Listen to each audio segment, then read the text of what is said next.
Welcome everybody to SolarConnect. We've got a really cool episode today. I'm going to be visiting with my buddy, Eric Nielsen, who is one of the founders and owners of Sunder Energy. Hey, Spencer. Eric, I have a little bit of beard envy. Oh, you do? Yeah, it looks like I actually shaved this right here. Yeah. But I didn't. It just grows that way. That's a natural look. No, this is how you're supposed to look, but you Yeah. are more evolved. So you look a It's little bit different. the Nordic ancestry I have. That you have? Yeah. This is the, I don't know. UK. Yeah, Yeah. England. It was Croatian. We don't grow a Croatian. lot of Okay. side facial hair, just the. Croatia's nice. Yeah, if you go like this, I look normal. But Yeah, you're on the Mediterranean. You don't need the I'm basically Mediterranean. That's Yeah. basically what I am. yeah, you don't need the extra hair at all. No. I wanted to start out this conversation, and I'd like to dig in on the sales side of solar, but I also would like to dig in a little bit on you and your background and Sunder. For those who are joining the podcast for the first time, we take different episodes every month and we focus on different segments of the market. Sometimes it's installers or batteries, manufacturers, finance companies. And today we want to really focus on and highlight a great group that is Sunder, but really learn from you guys on best practices on the sales side, but also what not to do. Mhm. But also want to do a year in review. What have we learned this year? Yeah. Maybe what's coming next year. Before we do that, though, I'd like to just learn more about you as a person. We've had a couple good lunches Yep, with some kombucha. that's I right. love myself some good House-made kombucha on tap. on tap. It's gotta be on tap. If it's not, if it's in a bottle, no dice. Yeah. So Eric, are you a family man? Like, you married, got kids, dogs, cats? What's going on? Yeah. Yeah. Married, going on 15 years. Really? Yeah, 15 years. 3 kids. I have a 13-year-old daughter, a 10-year-old son, and a 6-year-old daughter. And the girls are heavy into dance, and my son is into sports, golf, basketball, Krav Maga, like you name He it. does Krav. He does Krav, yeah. Really? Yeah. He gets the wiggles out in Krav. That's what For we sure. call those now. Yeah, he I don't associate Krav Maga. he like learns how Wiggles. to kill people in Krav, but no, he's active and awesome. He's my little buddy. And then, yeah, I like to spend a lot of time with the family. My wife is the baby of 8 kids. So we have siblings and nieces and nephews and in-laws all over the place. And then I'm the second of 4 kids. So my siblings are all married and have kids. And so there's just a lot going on at our house most days. Wow. So your wife's name is Jackie, right? Yeah. Yep. I-E or Y? UE. U-E. Jacque. So it's like Jacques. wow. When I use Siri, I have to say So Jacques. she's like French. She's not, but yeah, she's that. Yeah, that's how her parents did it. And that's really So, cool. Yeah, That's a Utah name. She's from Utah, right? she is from Utah. Absolutely. I Yeah. love it. It's beautiful. Yeah. Sounds like you have a lot of stuff going on with kids. I know that my daughter's in dance, and that's all consuming. Yeah. Because she's also 6. Yeah. And then my boys practice and everything else. How do you find time between running a business? Because I feel like you're always working, you're always here. Yeah. And then also being a dad. Yeah. So something I saw Todd Peterson do when I was working at Vivint/Apex, it used to be called Apex. His home where he lived was within 5 to 7 minutes of the office. And I think he did that on purpose. I thought it was a great idea. And so I actually live 5 minutes away, and Max, my partner, lives about 4 minutes away from the office. And that allows me to stay productive. And if I have to run home and come back, I can do it in 15 minutes, 10, 15 minutes instead of an hour of my day doing that. And then with the family close like this, Jackie's able to drop a kid off every now and again if needed, and I can stay productive at work and put them, on watching something or organizing the break room. Yeah, I was going to say, there's plenty of stuff in the break. Yeah, put them to work. And so that's been something that we chose to do that has been super helpful. I missed the commute a little bit. I used to decompress on the commute and maybe listen to a podcast or some music and just calm down before I got home. But so I do miss that aspect, and I really try not to go home on my phone. Usually I'm on the phone a lot. Interesting. And so I'll finish my call. If I'm driving home, I'll try and finish in the driveway, or sometimes I'll park like a block away from my house so my kids don't run out and see me on the phone. And I think that initial interaction with your family, whether you have a significant other or children, I think it's really important to not be on your phone when you walk in the house after a long day's work. And I definitely take calls later in the night, but like that initial welcome home experience is special to me. And I've really tried hard to keep it that way. Going back to your comments though, so this is something I personally have struggled with because my office is 4 minutes from my house. Yeah. I had to do that because my wife would always come in. They're like, "Oh, you work from home? You're in software. You work from home, right?" I'm like, "Oh, well, not if I want to stay married." And Yeah. like, "What do you mean?" I was like, my wife will come in and be like, "Hey, can you watch the kids?" Oh, yeah. I'm like on Oh, a yeah. call. I'm like, "Babe, I'm working." And she's, "Oh no, but you're here." I'm like, "I'm not. I'm not here. I'm not here. Yeah. My personage is here, but I am somewhere else. I am not here. But I'm just going to be a minute." And that would go on. And so I had to like listen to have peace at home, to be able to get my work done, also make it so she still likes me. Yeah. I was like, I needed to get an office. So I got one 4 or 5 minutes away. Yep. But I have found, because you understand, my job is very similar to your job, meaning I support and help a lot of reps, right? Mhm. And installers, right? We're also like reps. And it's 9 a.m. to 10, 11 p.m. Yep. every day. Yep. I turn off my phone on Sunday. I don't do anything on Sundays. That's for me. And I try to do that on Saturdays as well. But when you're coming in and you're the owner of a business, Yeah. and stuff, when it comes up to you, you have a responsibility because these are also like all my employees, Yeah. like my kids. Yeah. Right. Yeah. And so I have my at-home family, then I have my work family or my work team. We like to call ourselves a team. I can go into that later, and so do you rob Peter to pay Paul? Yeah. Right? It's not something I personally have struggled with. So I like the concept of finishing that call, but when you get out of the vehicle, Yeah. the first thing that they experience is you, is connecting with you, not seeing dad on a phone, not seeing dad on a phone call, but connecting with you. Because that connection it's so poignant and it's so concentrated. Like I get to see my kids probably like you for 2 to 3 hours a day. Yep. Right. Yeah. If that. Yeah. I was trying to be generous. Yeah, People that's a didn't good think I was day. That's a very good day. I was a friggin' deadbeat dad. Yeah. But like when they see you and it's like being present with them. Yeah. That's something one of my good friends, Reno Mendenhall, I used to teach a lot when I was selling with him for Vivint Solar back in the day, 10 years ago. It's just being present. Yeah. And I had a good friend, one of my neighbors, he was also talking about this. And he was saying one of his greatest father tips. I was like, dude, tell me your greatest father tip. It's akin to what you just said. He was saying that whatever he's doing, when his kids come in, like he gave me this example, he was drywalling his bathroom and his daughter came in, said, "Dad, come and look at this new decoration I set up or put together." And he could have said, because in the middle of drywalling it, "Hey, let me finish this piece," or "Give me 5 minutes." Like how many times have you and I said that? Yeah. Thousands. How many times have all of us in this room done that? Oh yeah. 1 minute, Yeah. 5 minutes, whatever. Yeah. He drops exactly what he's doing. He's awesome. I cannot wait to see it. Goes in, sees this thing, makes a big deal about it. Yeah. Back drywalling in 30 seconds. Yeah. But that interaction between him and his daughter shows her that she's the most important thing to him. And that's what they're going to remember. They're not going to remember. They might remember your cool bread closet with all the snacks and drinks, but they're not going to remember like dad made a ton of money or dad didn't make a ton of money. Dad did podcasts, dad didn't do podcasts. Yeah. Dad had a really rad boat. He didn't have a really rad boat. Yeah. They're going to remember, did dad spend time with me? Was I important? Am I important? Yep. And I think a lot of their self-worth is based off of that. And so that's something I struggle with as an entrepreneur and as a father. Yeah, me too.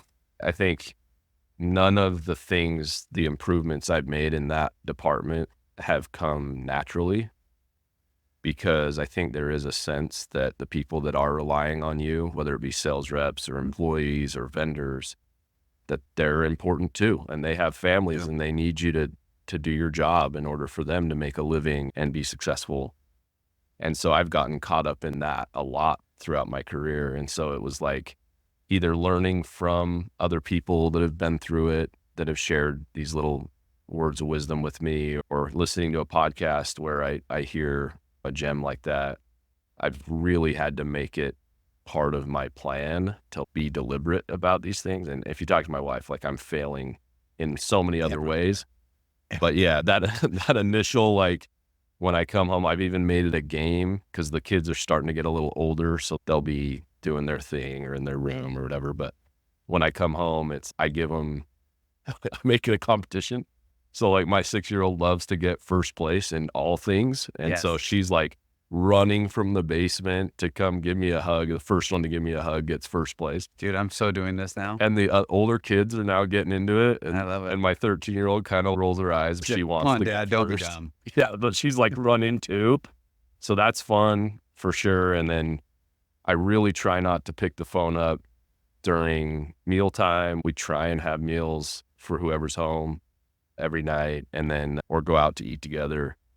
And then bedtime ritual is huge. I'm like not as good as my wife at this, but we really try to both be involved in the bedtime ritual, and we do prayers individually. Everyone says their own prayer, and then I'll tell them a story. So recently this year, they want a new real story about my childhood. Oh, really? And so about me or something I experienced. So I'm at like 300 stories at this point, trying to find stories from when I was a kid, but they just love it and they ask for it every night. And so that's been more this year than in years past, and it's been helpful, I feel. Question. So on these stories, have you thought about where you're doing this, recording them or journaling them or any of those stuff? I haven't. I should. Dude, you just turn on your phone and record. Your kids will love it. I really should. Yeah. With AI, you can just have it write it all up, and I should do that. I haven't done that. It's a great idea. I like that. Great idea. Yeah. And I'm fine spending time on this topic. Sure. Because it's so important. If I'm not good here, I can't sell. Yeah. I can't lead. I can't do the stuff that I need to do. Yeah. So my foundation is my family and my home, and it needs to be good. And I think that's important for, everybody.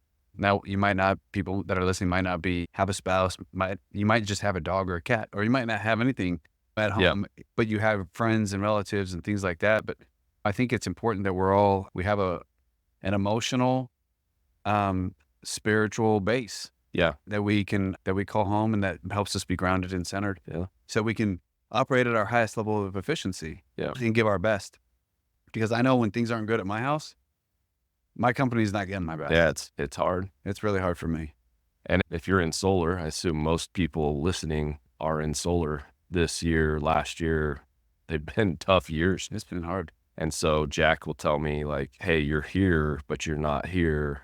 Like you need to refocus, or like she'll call me out, and she's right. And then there's this balance of like, how much of what I'm feeling and going through in business should I discuss with my spouse or significant other? And do I want to stress her out too? Man. Does she get stressed when you tell her stuff? She gets more fired up than I do most of the time. And so I'm like, I want to share in this is her business too. Yep. But I don't want to stress her out. So then you're bottling certain things up. So that's when you call up Max, and Max, listen, I already know this. Why you're telling me? That's right. That's right. Or other relationships, like you and I had good discussions. It's nice to be able to talk certain things out and know that you're not alone in this. And solar's been tough the last couple of years, but I think a lot of industries have. Like the economy's been unique. We had an election this year. Things are changing. Inflation's been high. Interest rates are high. So like that impacts all industries. If you're from another industry listening in, I'm sure you can relate. Yeah. I actually want to ask a couple more questions about your wife and then about your education. But then I do actually want to go to this election and how you think it affects the sales industry. We can go actually jump into solar from there. But so you call her Jack. Yeah. Okay. So Jack, she at your house, it sounds just some of the tidbits that I'm getting. Yeah. She keeps you centered. She is like, hey, she's helping you be better. Yeah. You've had a lot of crazy things that have gone on in the last just year, but call it 2 or Yeah. 3 years. But Yeah. let's rewind a little bit. Yeah. A lot of people out here probably don't know this, but you have a master's degree. Yeah. What is it in? So I did an MBA, and I think technically it's just an MBA, but I had a focus on organizational behavior and marketing. And so most of my classes, at least that second year of the program, were HR, people management related stuff, and then marketing and sales focused items. And yeah, had a great experience, did the full-time program, spent 2 years. You went to Akron, right? I went to Ohio State. Akron's a very nice place. Ohio is amazing. I had served an LDS mission there. Oh, you did. And in my first area as a missionary, I'm 19 years old. I'm on campus at Ohio State and like just loved it. Loved the people, loved the school. And so when it was time to explore different grad schools, that was in my consideration set, and it ended up all working out. It aligned really well with what I wanted to do. So you got your bachelor's, right, Yeah. from Yeah, Utah State? Utah State, yep. Okay, so then after that you went to work, I'm assuming. Yeah. What'd you do? I was in the alarm industry, so I was managing teams in that space, and I had done that during undergrad and thought that I was going to go To get a real job. be a banker. Yeah. And I actually had a job with Chase Bank. Not really. Ready to go. You were a teller? Were you taking people's deposits or what? A little different than that, but like You would have been a great teller, dude. I would have crushed. Like if I was driving up and those little things that they suck up, and Yes. you would have yes. been amazing. I know. And if Wells Fargo missed your had calling. their like sales incentives going on Oh, yeah. behind the scenes they got in trouble Dude, for, you I'd could have made crushed some it. real money. I would have crushed it. Probably made like a $5,000 bonus that year. Yeah. So I honestly, it came down to, I knew I wanted to go to graduate school. That was always a goal of mine. And it was about, all right, how do I get the best exposure, best experience, and create a unique story going into grad school? Mm-hmm. And it was like, I feel like there's a lot of bankers out there. There aren't many people like managing dozens of other people and Yeah. traveling and making the kind of money we could make in the Living in space. hotels and Yeah, like literally duplexes. our 13-year-old was born in Omaha and brought home to a Staybridge hotel. Like that was our home at the time. So It's so glamorous. it was actually brand new. We were the first Oh, people wow. to stay there. So it was like, I was gonna say it sounds like a Ramada Inn, but I've had some horror stories with no, that, this so was I can tell like, you. we had like people cleaning our room and making food. It Huh. sounds bad, but it was actually, No, it sounds better than with my life today. it So was actually really nice. Yeah. So yeah, that was the goal, to create a unique 2 or 3 years prior to grad school. And it worked. I learned things while I worked post Utah State that I couldn't have learned otherwise. what was your wife's thought on this though? Okay, you got your degree, right? Yeah. Yeah. You had a job, Yeah. you were selling, and then Yeah. probably making decent money. Yeah. And then you're like, hey babe, let's get some debt. Yeah. Let's go to school. Yep.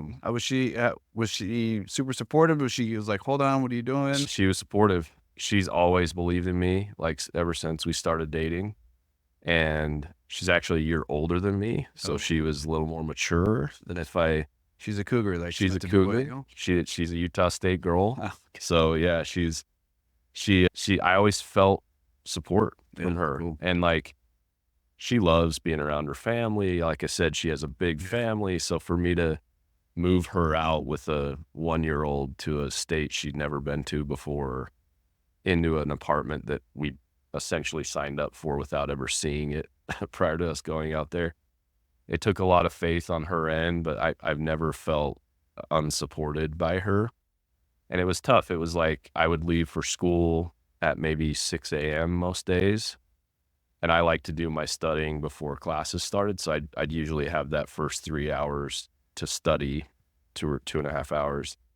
And then I'd go do all my classwork. I was a teacher. I was like a graduate assistant there. And I did 2 different sections a week. And then I would do all the tests and grading and like all the things.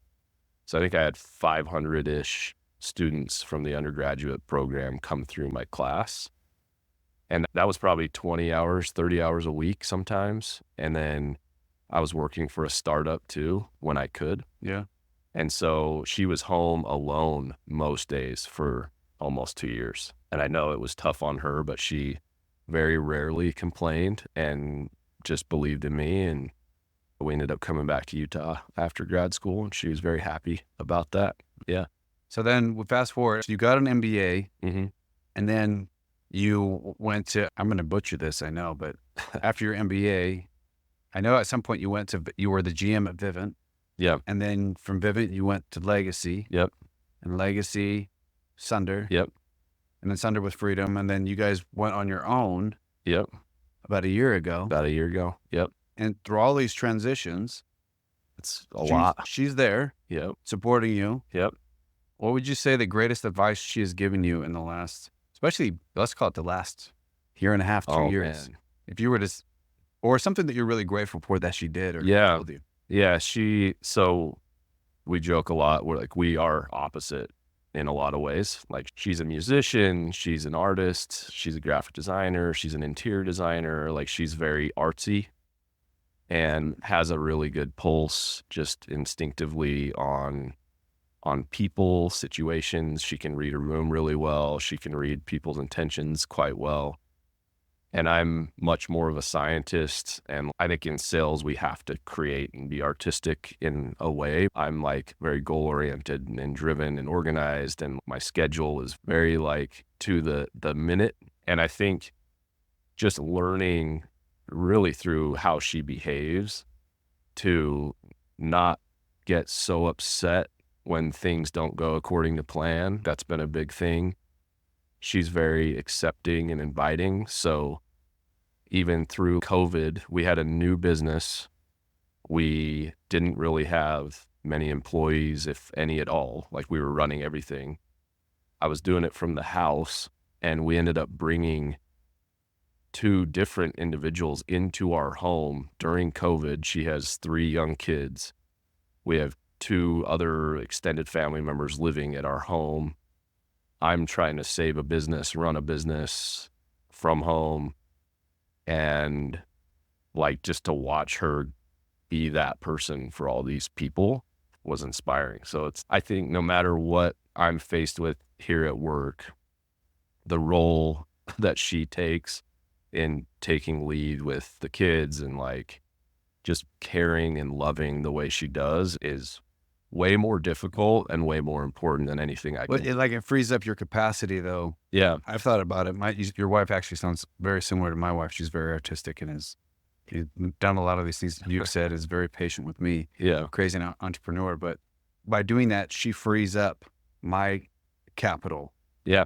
My talents and things that I can go and build. Yeah. Because she's doing all of these other things. Yeah. That to the world probably aren't as glamorous, right? Yeah. Like laundry. Yeah. Every day. That's not fun. Yeah. But I love to get the background on people, because for every entrepreneur, I shouldn't say every, because Elon Musk has had 6 spouses, but there's usually a great partner, whether it's a business partner or a partner at home. Yeah. That's helping someone to be great.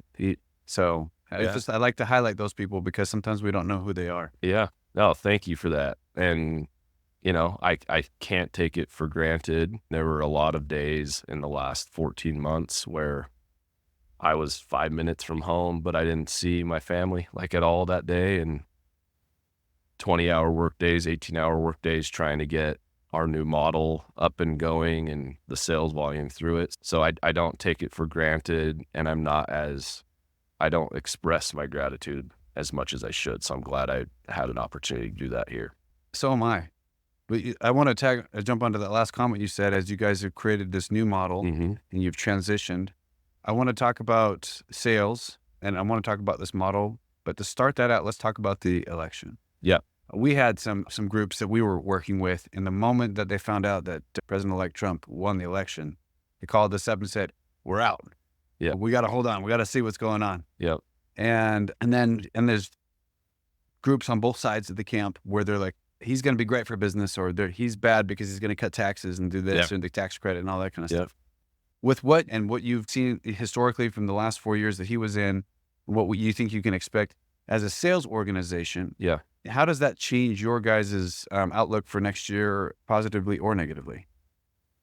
Yeah, I think I'm confident that utility rates will continue to go up, Yeah.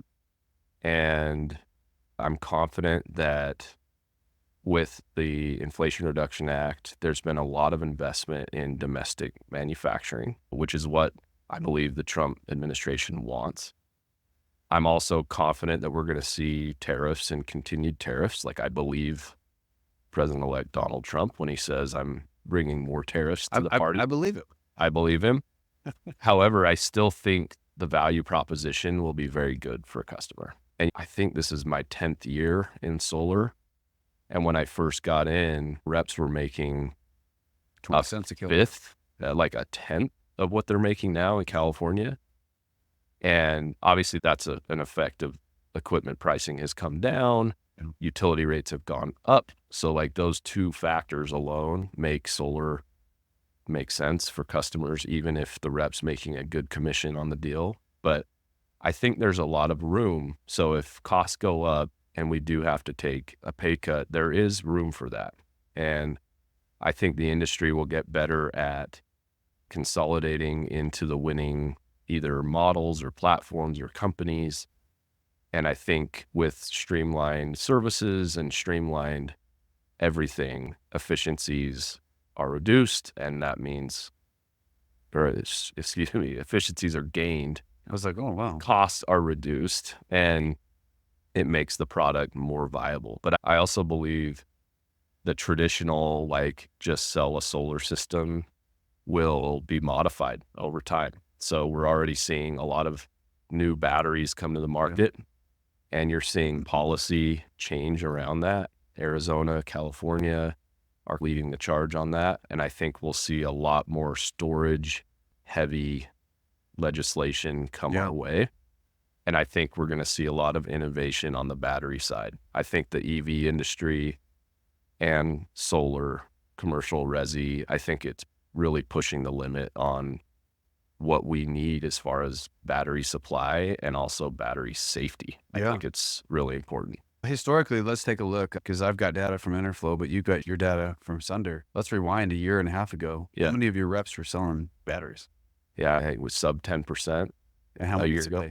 It's all of our Cali volume and then just about every account in Arizona. So that's probably 50% is battery. And then you see it in Texas, and we're starting to see it pop up elsewhere. There was a transition that's been happening, and I think some of this was led by NEM 3.0, right? Mm-hmm. But I think there's a lot of people that are understanding now that the value prop isn't actually solar, but the value prop in the now and moving into the future is it's your battery, which is the brain of your home. Yeah. Tell me if you agree or disagree with this, but it's the brain of your home, and solar is just the way that you charge and finance said battery and brain of your home. And you've got the span panels or the Schneider panels, but you got these smart panels, you got the batteries connected to your heat pumps and your pool pumps and all these other things that are coming into play. You're having this fully connected home. When I say connected, I don't mean like Internet of Things of like your doorbells and your video cams and your thermostat. Those are all good and important. Yeah. But I'm really talking about the things that heat and cool your home and provide, or your pool, which does a lot of electrical increase or decrease in your house if you have one. Yep. What are your thoughts on that as the battery, as the leading valve prop in the future? Yeah, I think it's real. Like the time of day when most people are not home and consuming electricity is when the sun is out. Yeah. And so when we all come home from work, or for people that work the traditional schedule, the usage goes way up right as solar is shutting off for the day. And so and this is where California got and why they have NEM 3. I'm sure there are other reasons, but the biggest need is right when there's like little to no solar production. And so the battery is key, but I mentioned this earlier, battery safety is critically important. Like we can't be putting units in a home or a garage or on the side of a house that have fire risk or that could explode or whatever. And I think we're seeing developments in technology. We're part of it here at Sunder, where we'll see much safer, more sustainable types of batteries coming. And I think players like Tesla, who, $1 trillion business or close to it, have a lot of incentive to develop a safer product and will benefit from that on the renewable side of things. So excited to see a lot of this is like government R&D and like big blue chip companies that are spending millions and millions of dollars on this technology. I think we'll see massive improvements because the need is there. Yeah. When you go back a year or two, when people were adding batteries, there was a couple like hardcore believers, but now we've got up to 50% of your reps are selling batteries now. Is that just because it's required, or are they seeing, hey, this differentiates me from other groups, or are they drinking the Kool-Aid basically? I think it's all of it. So one, if you sell a system without a battery in Arizona or California, with very few exceptions, you are putting the customer in a rough spot with the way that these net metering agreements are now. And so first and foremost, it's what's best for the customer. And that's from a cost saving standpoint and from a utility standpoint. The resilience that it provides them, though, if they have backup with that battery system, is super helpful as well. So like, we don't experience this as much here in Utah as they do in places like California, but you have these, brownouts and blackouts and issues where literally your power is not working. And so if we can provide a solution to help these individuals or these families when that is the case, we think that's really good. And then I think just hedging yourself against future legislation and rate changes and things, when you have a battery, they could change the time of year from, peak rates from 6 to 9 p.m. to 5 to 8. And having the ability to shift with that and change when you're selling back in and when you're pulling straight from the battery, like all of those things are important. And by having that battery system at the house, it gives you the flexibility to be able to adjust with these changes. For those groups that are listening that are not as big as Sunder, but they're sales orgs, right? They're going out there and they're trying to really sell well batteries. Like you guys had to make a transition, right? Oh, this is basically an adder that I need to have. And my experience is that reps don't sell batteries correctly. One, they don't size them correctly. They don't talk about the value props correctly. Yeah. And are there any pro tips that you have or on how to make that transition and make sure that the reps are pitching correctly and understand the value prop? Yeah, I think the technology that you're using in the quoting process is really important. And that's why we've partnered with Enerflow. We think the Enerflow battery calculation side of things is like the best we've seen and will give the most accurate representation of that to the customer. And obviously, if you're misquoting people, that's not only just wrong, but they're going to feel the pain of that down the road. And so that's really important to us. I think educating yourself on the different battery types, and most of our installers don't use just one battery, and they do differ a little bit. So educating yourself on the differences and what that would do to help or hurt the customer, and knowing that going into a sale, that's really important. And I think on the innovation side of things, we're seeing batteries that used to take 2 days to install and more people from the crew on that job to now a 1-day install with less people required. And we're going to see those innovations continue to come. But I think a lot of reps haven't sold them because it does delay the install, or it takes longer once the crew is there. And because batteries are pretty expensive, we don't usually see sales reps making a commission on the battery side of the deal. They just pass through the cost to the customer. And so I think as battery pricing comes down, and if what salesperson in the world wants to sell something that they make no money on? That could possibly make it so they don't close the deal that does make them. Correct. That takes longer to install. Like all those things have gone against it, but now we're seeing things like with the Powerwall 3, that's simpler install, a cheaper battery and big name. And so people are really liking that. So yeah, I was actually meeting with 2 of your reps. I shouldn't say the hallway, but in the waiting room out there I was in. and they've been here for 2 months. Yep. And they're all jacked on Powerwall 3s, except they're 3 to 4 months out now for installs. But Yeah. they mentioned another battery company I actually had never heard of before, and they're like, yeah, we're selling that one now. But I asked them a bunch of questions about batteries, and they're really excited about them and seem to understand the value. So good job. Yeah. Hey, thank you. Yeah, I think we're seeing Sonnen now down in Texas. Solar Edge has a battery that's DC coupled, so that's a little different and provides a little bit extra value to the customer.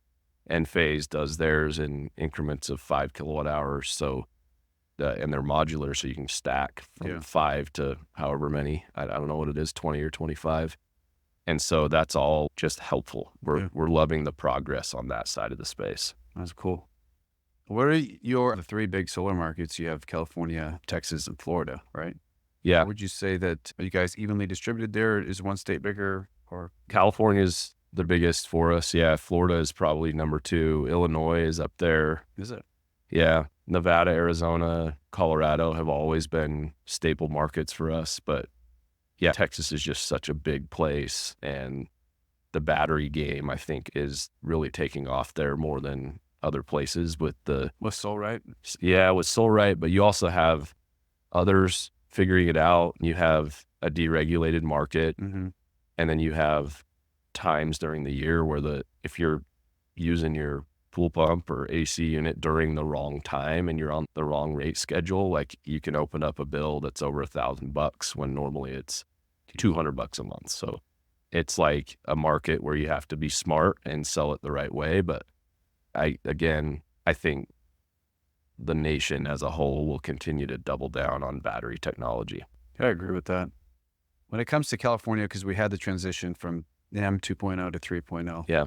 We had, not to get too interflowy here, but we saw a lot of partners, as did so many other software platforms, but installers just go out of business. Yeah. So to paint the picture for those who aren't aware, this is basically what happened, and tell me if I missed anything, but you had the end of NEM 2.0 last year, right? In 23. Yep. And so you have this rush until, what was it, April-ish, March, April timeframe? March. And so everybody was just like going to their neighbor, their dog's neighbor, everybody. Yep. And just saying, hey, you got to sign up right now, because if you don't, 3.0 is coming out and you're going to get hosed, right? And so they just had a record number of sales, just absolutely destroyed it. Yep. Every installer that I knew was just like, dude, we're backed up. They couldn't hire crews fast enough. They couldn't roll trucks fast enough. Yep. So they created this huge backlog, right? So then they hired all of these teams to help with that backlog. You get those backlog out, or these teams out, they start getting through it. Because of the backlog, this backlog went from sales backlog to installer backlog to permitting backlog. Yeah. So then it goes to the permits, and people weren't getting permits anymore in 2 or 3 weeks. It was taking 2, 3, 4, 5 months to get permits in certain places. And then with the financiers, they're approving a person's credit for anywhere from 90 to 120 days. So credit expires. Yeah. So all the credit now is expired for all of these jobs that they have already rolled trucks on, that they have gone and probably started the installs, done racking, or even put up stuff. They can't get funded on them. And so they can't get funded on them. And so what happens? These installers have expended millions of dollars on equipment, on paying reps and ones, all of these things. And then the financiers, 1, don't pay, and then 2, they claw back money. So all of these installers just go out of business, go belly up overnight. How did you guys weather that storm? And then make that transition from there, because you were working with Freedom Forever at the time. But then you went from there to doing your own model, and there was a whole transition there for probably, call it June of 23 to June of 24. How did you make that transition in California? We have incredible people there that have been very loyal. And when you say incredible people, you mean like sales reps? Sales management teams. These people very easily could have packed their bags and moved. And a lot of companies did that. And they just thought NEM 3 was going to be the end of them. And so they moved their people out. And our people, with very few exceptions, stayed. And we're like, all right, we're going to figure this out. And so having them there and loyal and trusting was step one. Step 2 for us was aligning with partners that we believed had the right strategy moving forward, but also who had made the right decisions as NEM 3 began and NEM 2 came to an end. And the old adage, I don't know if it's a Buffett quote or what, but it's in my mind. We're going to give it to him. Okay, yeah, Warren Buffett. More companies die from indigestion than they do starvation. And I think companies that overbuilt, that took on too many sales, that would sign up any guy that claimed to be a dealer or gal that claimed to be a dealer and took all their volume, like that's dangerous stuff. And I think you saw more regional installers go down, like California focused installers go down last year than maybe ever before. But you also saw it with the national installers last year and this year. It's pretty much the same thing. Like they overbuilt. We had a rough year, volume dipped, and it's not a little dip. I think we're going to end this year at 30 to 40% down year over year. And you saw many of them go under because it's simply the same thing. It's you overbuilt, you couldn't provide the sales volume, and you go down. And the bigger you are, the harder you fall. So we have partnered with regional EPCs for the most part. I think we have one or two that are in more than 5 states, but we believe that in solar and in construction in general, that the bigger you get, the less efficient you are. Instead of scaling your costs across more volume and driving your overall costs down on a per watt basis or however you measure it, it actually doesn't happen. So we think that the companies that are running efficiently, that are careful, that don't take on any volume just for volume's sake, that have a plan, we believe firmly that they're going to win in the end. The same way the home building space has evolved over the years. Like you don't see a whole lot of national players that have massive market share. Yeah, you got great regional players. Yeah.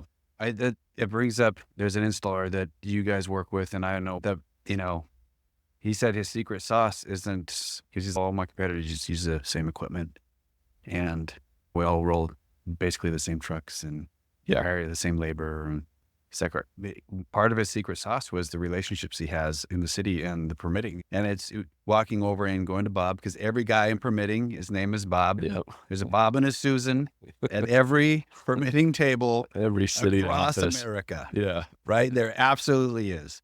And so they go to Bob or Susan, and they know what their favorite cookies are. Yep. And they know their kids. They probably have kids on the same soccer team. And so you can't really get that I agree with you, with a national brand from coast to coast that's just churning out stuff, right? Again, they have some cool stuff that the regional people don't have. Yeah.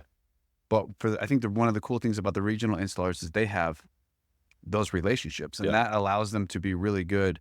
Hey, I just do Texas and Oklahoma and Louisiana. Yeah. Rad. Sweet. But to sympathize with the national players, if you have 50 warehouses, and do you need 50 permit people or 50 of any one job that a smaller regional, if you have 3 warehouses? But you don't. And because you don't, you centralize. And so you go from 50 to 30 or 20, and on a spreadsheet, that looks better. But in reality, those 30 people have no idea what's going on in any one of those markets, or maybe they do in a few, but they don't have the local touch.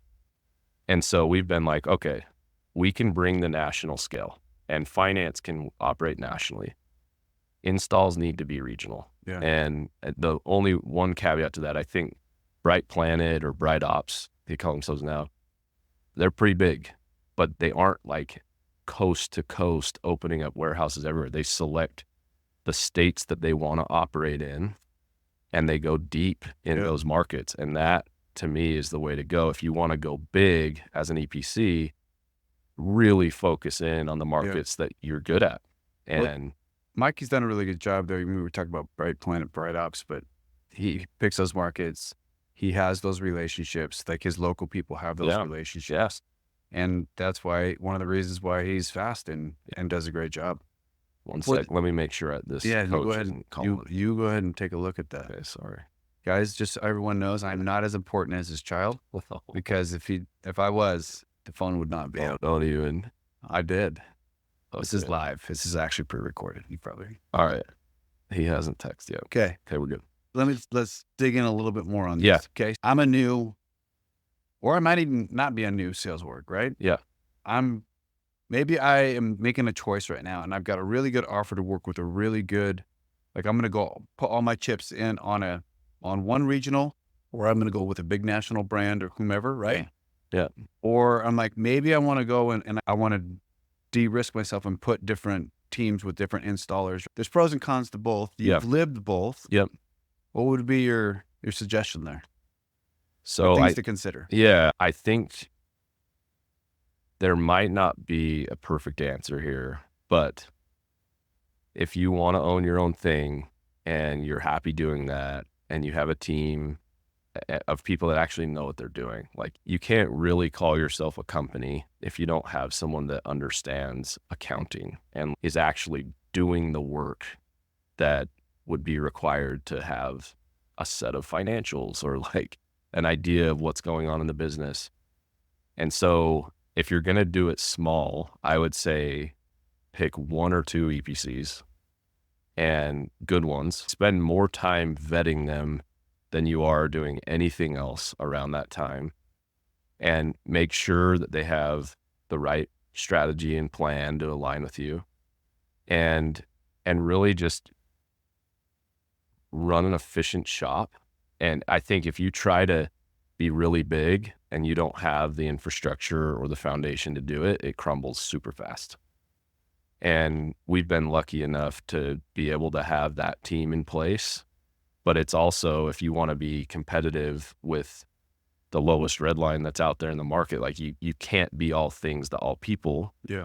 So if you want to have a company that's large and that has scale and that's connected to multiple installers, like many have tried it and failed. Mm-hmm. So you have to get creative. Like you need, I think you spend more money on your key team members than you would want to. I think you overpay to get the right people. Yeah. And you'll end up hiring a lot less people. Yep. Because those productive people that are top notch will do the work of 2 or 3 people. Yep. And they'll do it better. Thesis. Yeah. So be really careful with who you hire. And I think trust for us, especially now as we've lived the last decade in this space, operating with like really good, trustworthy people is a premium. It should be a premium in business, but in the space especially. And so having that trusted group of people around, I think, is really important. So the other thing is just getting things like commissions or account management or support. When you're dealing with multiple EPCs, multiple finance products, like you have to have the right technology pieces in place. Mm-hmm. So we've done that on the commission side, where our commissions process is, for how complex our platform is, it's dialed. And like it wouldn't have been dialed without the right team using the right tech resources. And so we've built some tech internally, but we've also partnered on some tech pieces. And I think making sure you're aligned with your tech partners is really critical to the success of that venture. So like I would say to most people, do not do it. Don't even start it unless you're ready for like many nights of no sleep and a lot of stress and gut-wrenching decisions and having to let people go that you really like, but it's best for the business. Measure 5 times, cut once before you start a company. Yeah. And if you're in the space, you own a company and you're not having the time of your life or you're not enjoying things, there are options to go and partner and roll up with other companies. And I think we're going to see more of that over time as well.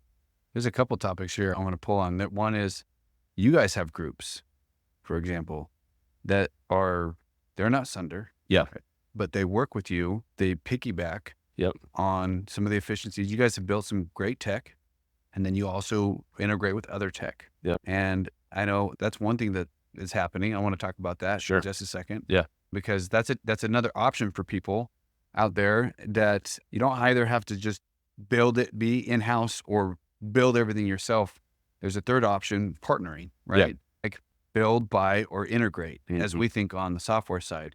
Every time we look at a tool or someone comes in with a request, do we build it? Do we go out and try to buy it? Or do we integrate into something that's already working? And I think that third option is an option that a lot of sales orgs haven't thought about or haven't been comfortable thinking about, because I'm going to lose my autonomy. There's a lot of ego in it. Yeah. Because a lot of us are alpha males. We're all, a lot of red in here. And so everybody wants to have their name, want to have it on the shirt. They want to have it on the billboard. So there's a piece there. But before we get to that, I want to ask you, just to close this other loop.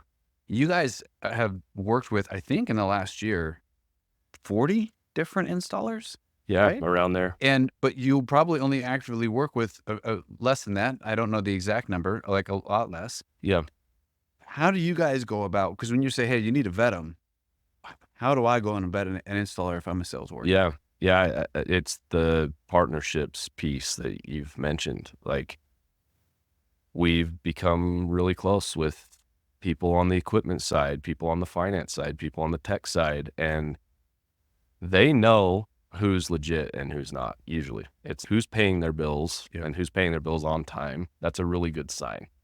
Is that the number one thing you look for right now? Yeah. Yeah. It's who's funding sales reps and who's paying their bills on time. Or if there was a glitch or a hiccup, what are the reasons they're giving? Like, there can be legitimate reasons why funding isn't happening. And we're not just going to believe an installer if it's like, oh, this finance company's not paying us. It's go to the finance There's company. clearly a reason, and we want to hear it out. So we're very curious on that. And then I think it is, there are a lot of players in this industry, but it's a fairly tight-knit industry, and your reputation can mean a lot in the space. And we know ours does too. So like, we're doing everything we can to preserve it and grow it in a positive way, but it's leaning on friends, partners, contacts in the industry. That's been very helpful to us, but we haven't been perfect. I think out of the 40 installers we've put volume through, I think 2 or 3 of them have gone out of business, and we try to mitigate and shift strategy there in volume. But if one of our EPCs goes down, we might lose 2 or 3 percentage points of our volume, and not 100% if we were reliant on one installer. So we like that aspect of diversity. We could honestly do a whole session for 2 hours on this one topic. Yeah. But we don't have the time because the basketball coach is coming. But Eric, would you be willing to, if someone listening to this was like, hey, I've got more questions for Eric. Yeah. Can they reach out to you, hit you up on Hit me up. LinkedIn. It's Nielsen. A lot of ways to spell Nielsen. You can find me on LinkedIn. Just send me a message, and I'd love to help. Like, it's after living through it and like a number of different trials through the years, I do find a lot of enjoyment helping other people. Yeah. I think on the point you made earlier, we do have partner companies that we've helped in the past where it's like, hey, you might want to own your own company and have the control and autonomy and have the brand, but maybe you don't want to hire 5 sales support people, or maybe you don't want to have to pay for all the tech that you're using, and maybe you don't want to have to manage commissions. Want to have to fully manage commissions. Like, you might have to cut the final check, but like, you might want a team behind you. Or maybe if there's a complaint that comes in from a customer, you want someone to call that's been through that before, that knows how to help you. So we offer those services for partner companies as well. There's a guy named Brady Jones that runs our Convoy program, which is our partner program. And he's been a business owner. He's been in the space, direct sales space, for 20 years. Like, he's seen it all, and having that connection and resource to be able to tap into, I think, is helpful for our partners. I believe it. I made that, I put you on the spot because I knew you would say yes to it, because my experience with you has been, you do like to make, I'll call them deposits, right? Maybe they get paid back to you someday, maybe they don't. Yeah. But you're the person, you like to save, you like to make deposits in the bank account.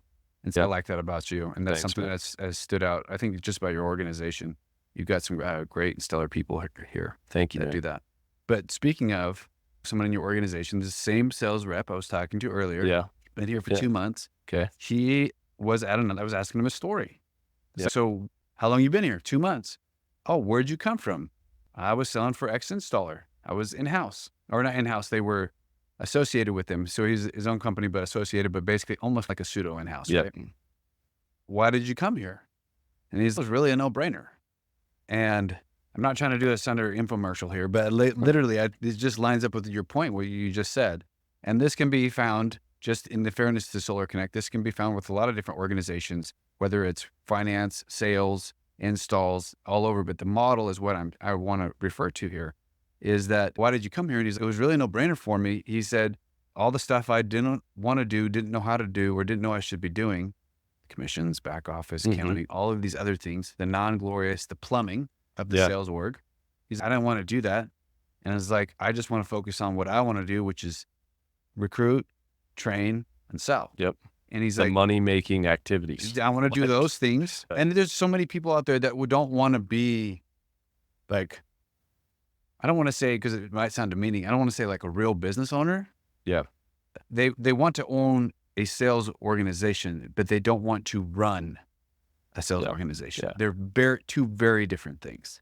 When in reality, that's what like a district manager or a regional manager at Sunder is. Like, they have their world, they have control over it. There's sales, recruiting, training. That's where the real money is at in most industries. Yep. And you can have that autonomy and get the best of both worlds. Like, it's, to me, I think far too many people, especially in the space, look at business ownership as the only way to scratch that itch. And it's just not true. Like, our people in the field are very entrepreneurial and have done a great job for the most part. This brings us back to another, and then I want to talk about sales orgs and culture, and then I want to do a little review, and then we can wrap it up. Yep. Meaning sales review and what we're looking forward to and what we learned. But you guys have built a really cool culture here, in the sense that I don't know a lot of organizations, meaning like teams that you have, that get poached and go somewhere else. Yeah. Or when there's hard times, like in California, for example, they stuck it out with you. Yep. And so there's a lot of loyalty. And on the outside, if you were to talk to one of my engineers or one of my PSMs or other people, you're like, wait a minute, these guys give up a portion of their red line to Sunder, and they might lose a little autonomy or this or that, but these people are all not just sticking around, but thriving here. Yeah. Right. And I want to start my own sales org, right? What are maybe one or two or three things that I could do to create the foundations, to create a really great culture where people feel like, I don't want to say that, where it's accretive. Yeah. We're all winning together. Yeah. Because Sunder absolutely has to make money because they're providing a service, right? So there's a cost for that. Yeah. But by doing this and providing that service to you, you are going to be able to actually make more money. It reminds me of Vivint back in the day. Yep. I don't know if you were working for them at this time or not, but do you remember when their pay scales went down? Yeah. But they could actually show you, but if you work here, actually, you'll make more money. Yeah. They could show you with actual data. Yeah. But over here, you'll make 30% more on your commission, but you're going to sell 50% more here because of this tool, this, and this. I remember those days. I'm a huge football fan. And as you were talking, Tom Brady came to mind. He just texted you? He's the GOAT. He may have just texted me. Yeah, let me check. No, he's good. 7 Super Bowl rings? Yeah. And people are like, how did he do it? He's the GOAT. And it's for sure amazing football player, terrible undergrad institution, but amazing football player. And he gave up money as the star quarterback of the NFL so that they could build a better team around him and free him up to do what ultimately led him to so many Super Bowl rings. And so it's, if by giving up some of his salary, he's able to get a better tackle or left guard or receiver, what was the result? Yeah, he wasn't the highest paid quarterback in the league. I don't know if he ever was, but he was the winningest quarterback in the league, right? He was the best. And now he's making whatever it is, $300 million with Fox. Like, he was able to make money in other ways by giving up a little bit of money on the salary part, because he was a team player and he understood what it took to win. And so I think when I look at it, it's like what we're trying to do, if you're giving up any money at all, we're strengthening your offensive line. Like, all these reps are the quarterbacks. They're the ones that are going to make the money. And on a contract, it might look like you're making a little bit less than what you could get if you just went at it alone. But who wants to play in the NFL with a subpar offensive line? Like, you're going to get smashed. Like, you're going to feel like Joe Burrow back in the pocket that doesn't exist for long because he's just getting hit all the time. He was great that first year. He's been amazing this year. He just gets beat up. I know. But when you pay all the money to the quarterback, you don't have money for the O-line or the receivers, and you get exposed. So I love that analogy. Do you think that's why these people they stick with you? There's a lot of brand loyalty. Yeah. So we have a stated mission. We have core values. We've never wavered or changed those core values. We do everything we can as a business to hold to those. We've used Sunder as an acronym for our core values, so they're a little easier to remember for our troops. It's the times where we've gone after groups and maybe had to pay money to get them here. Those times, it's the highest rate of people exiting our business are people that come here for, we've done a signing bonus in the past, or we'll float this, or we'll pay for that. And I think the core issue there is they're coming for the wrong reasons. Yeah. Like, they're not looking for the company strategy that aligns with their values, or who's going to dominate the next round of new products, or who's partnered with the right installers. It's all about the money. And those people tend to find themselves out of our business very quickly. So to new business owners or existing owners that are wondering, like, how do I reduce churn or turnover of reps? And like, how do I fix this issue? Make sure your values are stated and known, that you're holding to them, that they're good values, and that you're not bringing people into your org that don't align with those values.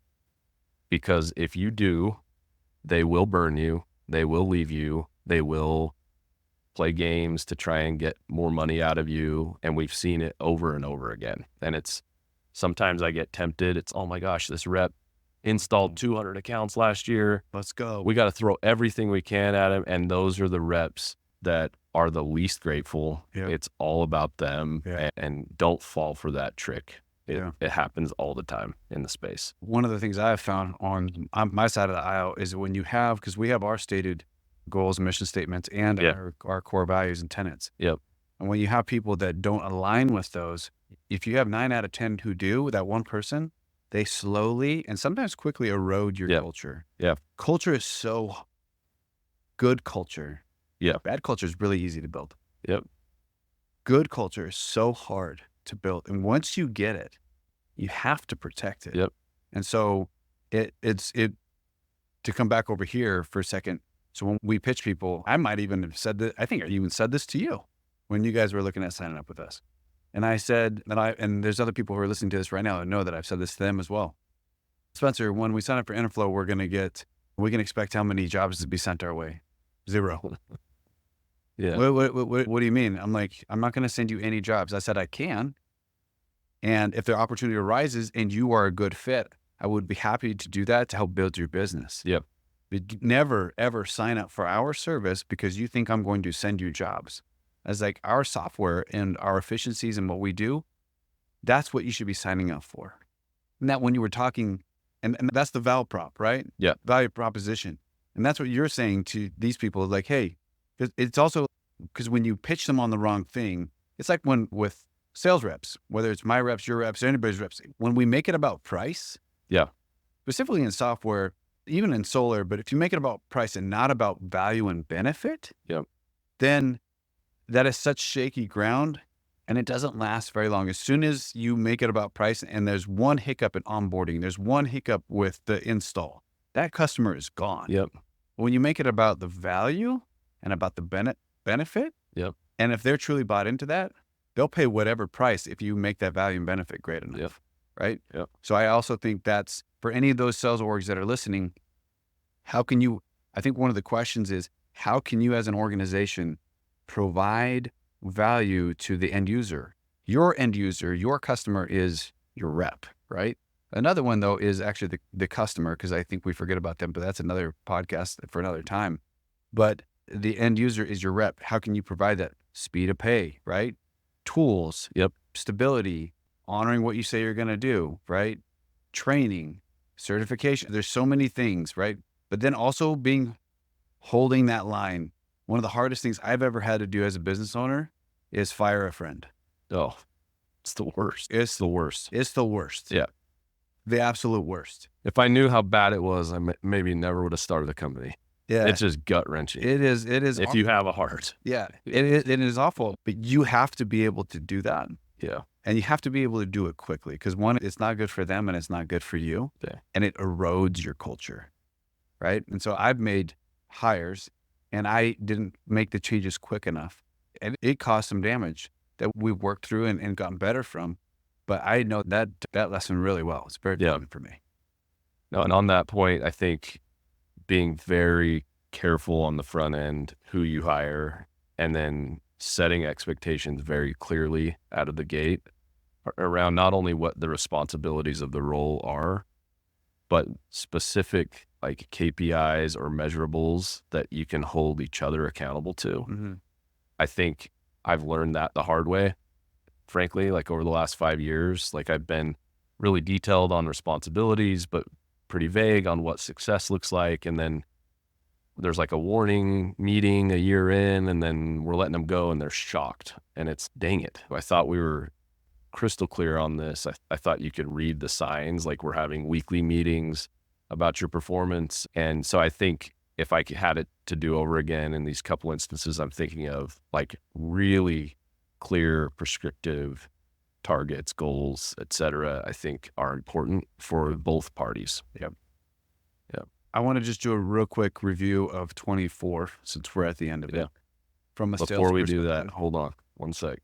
We finally I got to make sure this guy's not here. He's on his way. This is a This is a real update, and he's good. Yeah. No, they're 8-0, 9-0. Dude, this guy, he He sounds amazing. I can't wait to. He's awesome. I can't wait to meet him. His best friend, don't put this in the podcast, is the head coach of the Celtics. Oh, really? Yeah, he's like best man at his wedding, and they're awesome. That's awesome cool. people. Yeah, That's cool. Anyway, Pick up. all right, we're back. So I wanted to do a review of 24 from Yeah. a sales perspective, and also anything that's related to solar, but from your point of view, from the sales side. How did it go? Do we meet expectations? I know that we are going to probably finish the year 30% year over year less than on your year over year growth. But just let's take a couple minutes and chat about that. Yeah, I've spent a lot of time looking at data from the experts in our space, and it seems like most companies are down. I'm not surprised that it's been tumultuous this year and whatever. From our standpoint, if you look at what we were doing in December last year versus what we're doing right now, like we did as much volume last week as we sold the entire month of December last year. So we had to reinvent our business. We didn't go into the whole story, but going from one installer to dozens of installers is not something that happens very quickly. And we lost a lot of sales reps before that transition. Again, another story for another day, but we basically had to rebuild our business in Q4 of last year, which was like one of the worst quarters in solar. And so for us, like with the new company, new model, we're up and like growing and thriving. I think a lot of companies haven't been as fortunate, but I think consolidation on the sales side, I think will continue to happen. I've met probably, 10 or 12 business owners of sales companies that are like, yeah, I want out.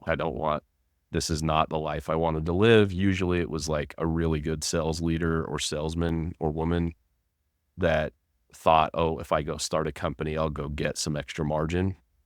And what they don't realize is when they stop selling and stop recruiting because they have to do all of these other things, their income is impacted substantially. And there's a lot of risk to it that a lot of people just don't have the stomach for. And I've been very pleased with where we've ended the year. I think we've put over 15,000 accounts into the new model. And I think we've been a benefit to our EPC partners. We really try to add value and really build up those relationships in a positive way. We're not perfect, but that's the goal. What I have seen in review is we had 23. Yeah. Phenomenal year. Yep. For most of the year. Yeah. I know it was awful. We had so many people like with Interflow, we saw tens and tens of large companies just shut their doors. And 22 was like the biggest year ever. Right? So you had all this capacity. Huge growth, and then bam, Yeah. right? Yeah. And I think we were all hoping for 24 to be have a little more pep in its step. But this is, don't call me a prophet, but this is where I think we're at right now. 24, everybody was reeling.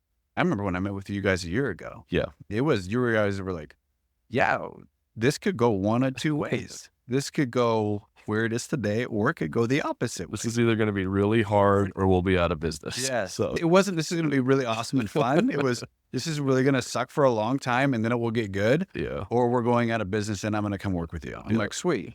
But but that was the time frame a year ago. Everyone else is coming in. They just had all of this just whiplash of people going out of business, NEM 3.0, just all of this stuff. And then we had this little respite where it's like, all right, cool. It's winter, going into spring brings a lot of hope and renewal, especially because you have a lot of seasonal teams that start up in April, May. Yep. And then, so we had a lot of people that went out of business, not just Interflow, but the industry went out of business between the months of September of 23 to, let's call it this time last year, but call it like January. Okay. Yeah. And then there was all these groups that were like hanging on, and they were like, hey, we're going to make it. So they made all of these bets. By the way, at this time, no one's able to really raise money. Yeah. Because no one wants to invest in an industry that's on the downward trend. Yeah. So these installers a year ago who could have gotten a lot of money very cheaply can't raise money anymore. Yep. So if they didn't have reserves, they're gone. Now their reserves, it says, how long can we last? Yeah. So a lot of these groups have placed bets. And this is what my data is alluding to. But they have placed bets, and that the summer was going to be really good. And the summer wasn't as good as some groups. Some groups did well. Yeah. But for other groups, they placed a lot of bets that the summer was going to be better than it was. Yeah. And I think we're going to see another round of installers going out of business between now and March. Yeah. Now, I hope it's minimal, but then that affects sales. Right? Yeah. Anybody that's still in business that was exposed to that business is impacted. There's money that was owed that doesn't end up coming. And how do you get that money? Yeah, it's if they file bankruptcy and they don't have much as far as assets or things that can be liquidated, like you're done. You don't get the money. So it's like, I mean, it's happened a couple times this year. It'll probably happen a couple times next year. I hope it's minimal. I just want to pull on a thread, but you've already paid out sales reps. Sometimes. Yeah.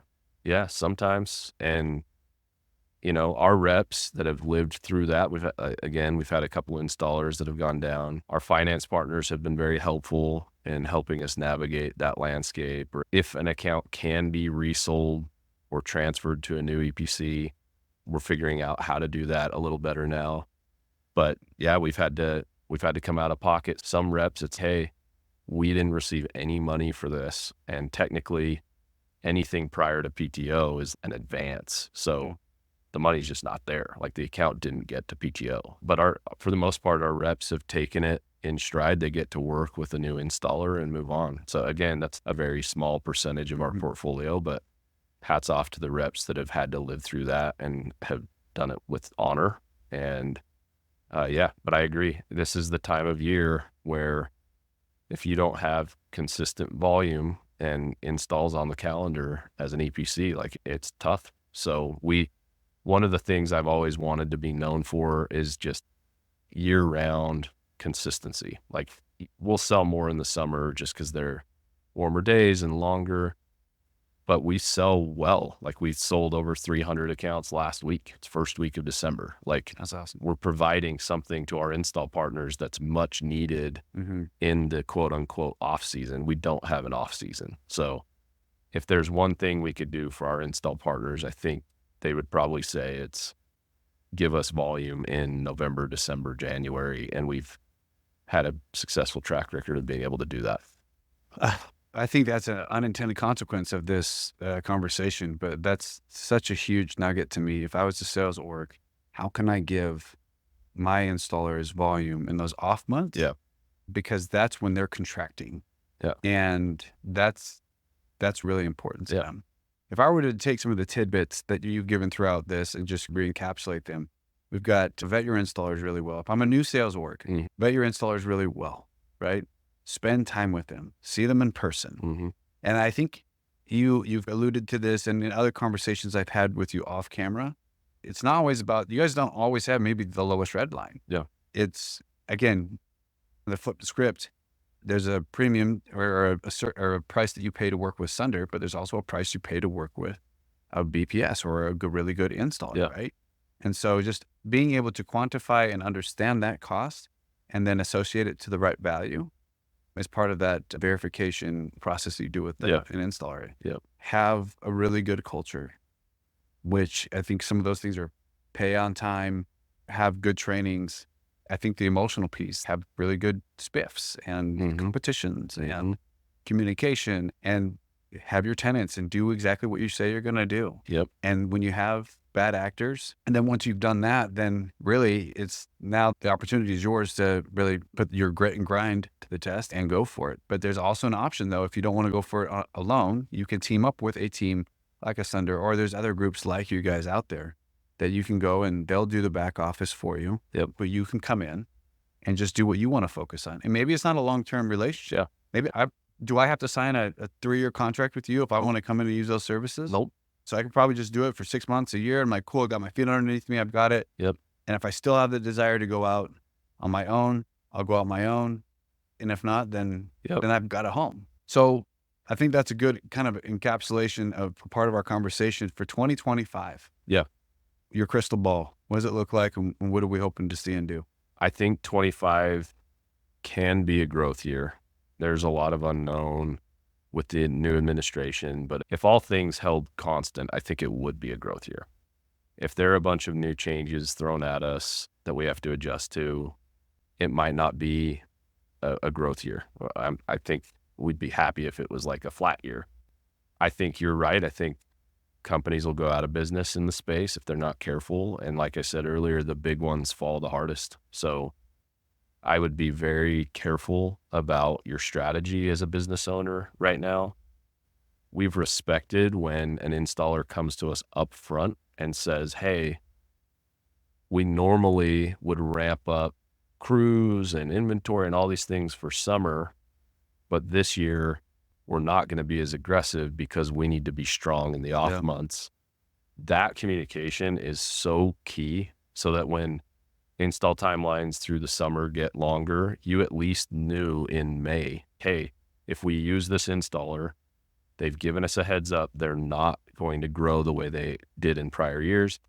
It's that communication. Like, we have a partner in LightReach that has communicated to us up front and before things have happened. And some of it's not fun stuff, and it's growing pains, and they're a newer product and all those things, but like, their communication has been top notch. So shout out to Troy Roble and his team, and Derek Heckendorn over there. They've been great partners. So it's, I think, just communicating with each other. Sometimes it doesn't get communicated, and then the results happen, and then it's, oh my gosh, the relationship is taxed. We're all going through hard stuff as business owners in the space, and as reps and leaders in the space. Let's talk about it. Like, you aren't weak if you talk about the challenges, but of course we're only doing that with people we trust and that aren't going to go and twist it in the recruiting marketplace and things like that. So I think more than anything, the tech and installers and finance companies and sales companies have to come together. I mentioned this on a recent podcast. We all have a responsibility, and we all play a very important role in the space. There's compliance things that we need to get better at as an industry, and we all have a part in that. Improvements to things, efficiencies, like that can all be shared to make our industry better. But more than anything, I am optimistic that the macroeconomic forces that make solar and storage viable are continuing to be in our favor, and demand's at an all-time high and will continue to get higher. And equipment pricing, I think, will come down over time, even if there are tariffs and whatnot. Efficiencies come. So I'm optimistic. I think it's a great space to be in, but again, the companies behind it need to be healthy. So if you're a sales rep listening, just understand, like, it's way more important for the companies in the space to be healthy so that you can get paid and get paid on time than it is for you to grind everybody down to nothing and then have companies go out of business and then your paycheck is zero. So just respect that and know that we all need to be mature right now and do the right things. I really like that. Eric, I had a different outline. I was going to talk about loans, a TPO, and a bunch of other things. Yeah. But I really enjoyed the conversation and where it went. It was organic. I loved learning about your family, what you do as a dad, and as a husband. And I love the culture you guys have built here. I've got a varying array of talent and people here that you work with that all contribute and add to the value. And it's been fun to watch you from the last year when I met you guys to now. Build out your tech, be more robust in that area. Also admit and find areas where, you know what, we thought we could do this and you guys were okay being wrong in that area. Yeah. Be like, all right, cool, let's partner up here or let's do this and that. But really just meritocracy, just best idea wins, and trying to make sure you do it well and do it with integrity and do it. I want to thank everybody for listening to this episode of SolarConnect. I want to thank Eric again for lending us the space and the time, and we will see you all later.